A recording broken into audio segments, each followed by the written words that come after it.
Yeah, hi, this is David Naughton, and you're watching Slimehouse TV at HorrorCon UK.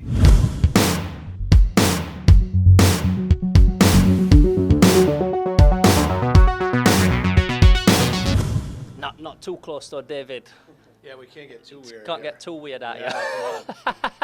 Slimehouse TV, I'm here at HorrorCon UK with the one and only David Naughton. David, how have you enjoyed the HorrorCon? It's been a surprise because it's been so really busy. And, you never know when you come over if the show's going to be popular or not. I really recommend this show. Just wanting to talk a little bit about your career, not so much because I know you're still doing stuff now. You do voiceovers for games, voiceovers for animations. You was an American Horror Story, so you're still working. But you know, and I know, the majority of the people here today because of that one film, American Werewolf in London. I've heard of it. Yeah. Did you hear that? What was it? A coyote. There aren't any coyotes in England. What happened to them? Well, the police report said they were attacked by an escaped lunatic. Must have been a very powerful man. Just wanted to ask you, touching on that, because obviously you made the film, at what point did you see that this film was like, wow, this is really something special? Oh, you mean during the making of it? Once it's out, the film's out, it's in cinemas, when did you actually see, like, yo, this film? Well, there was really two impressions. The very first time when we were actually shooting it, going, is this going to work? We had a little bit of doubt. But then as we sort of got in going, this could be really something special. This could be really interesting. Or I think this is going to be scary. And John would always go, this is going to get him. John Landis, the director. Mm-hmm. So we were waiting. And as the real proof was watching it in front of an audience, and what we would do is get in the back of the theater and sit and watch people literally leave their seats. Because there are a few scares that are, people literally jump out of their seats, which was hilarious. So we would always go, particularly one, in the hospital where Jenny opens the curtains and this guy comes out with a knife. Gets me every time. So that was a huge scare. There's one out in the woods where I open my eyes really fast and I have this scare mask on, and that was just a huge scare. So, yeah, we enjoyed scaring people. And I know you must get this one all the time, but just Rick Baker is a big influence of mine. I started out doing special effects before I did all filmmaking and stuff. So just tell me a little bit what it was like working with Rick. Well, Rick, very soft-spoken, quiet guy. He's shy, but he is a perfectionist, and a real artist, writer, sculptor, painter, and he takes his time, and I couldn't tell at the time. We just all assumed he knew how it was all going to work, but he really didn't, and he sort of admitted afterwards he was as, apprehensive as anybody else about whether or not these effects were actually going to work because they hadn't been done before. So, but he kept that from us as far as his uncertainty. And he was, slow going. I was in the makeup chair for many hours each day that we were doing our transformation scene. But he was a joy to work with. And having done that, every makeup artist I've met since, I say, listen, I worked with Rick Baker. So they go, oh, okay.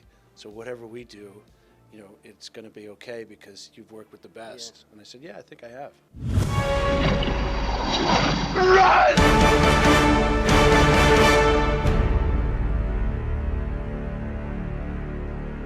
And everybody dies in it. It's very bloody. So what was it about acting that inspired you personally? I don't know. I think, I started in, as a young kid in plays and then in high school in musical theater and just really enjoyed the live theater aspect of it. And, not the terror of it, but, the angst of being in the moment on stage was really nothing like it. And then you start to hear an audience react as a big mass, in a full theater. It's quite intoxicating. So that was something that I wanted to do. And then I've only done a few plays as I think over the course of my career because I moved to TV and film, and that's just the way it went. But everyone's saying TV's the new film. TV's where it's at nowadays. I think that's true. There's certainly a lot of out there as far as different channels to use. They have terrific people doing film, great writing. That's really where it starts is the writing. And there's some great shows, certainly on American TV, and so many British imports for us when that come over. And it's true. It starts in the writing, and there are great people making films and making TV shows, directors and writers and so forth. What's it like for you being in a film such a long time ago and then like a whole new generation are discovering it, and year after year you can come to conventions and people are still just as excited about it? Well, I know, that's a little funny. I went from like, hey, these are the current films, to now I'm in the classic movie section, you know, which is okay. Did I ever think that, you know, I'd be sitting here, you know, 35 years later after a film was released? No, I didn't. You know, who did know? And, you know, thanks to you know, DVDs, and I meet so many parents who are introducing their kids to horror, and you know, they said, yeah, we showed our kids this movie, and I always ask, you know, well, how old are your kids? And they go, oh, they're 8. You know, your 8-year-old is watching American Werewolf. Come on. That were me. Really? I'll see.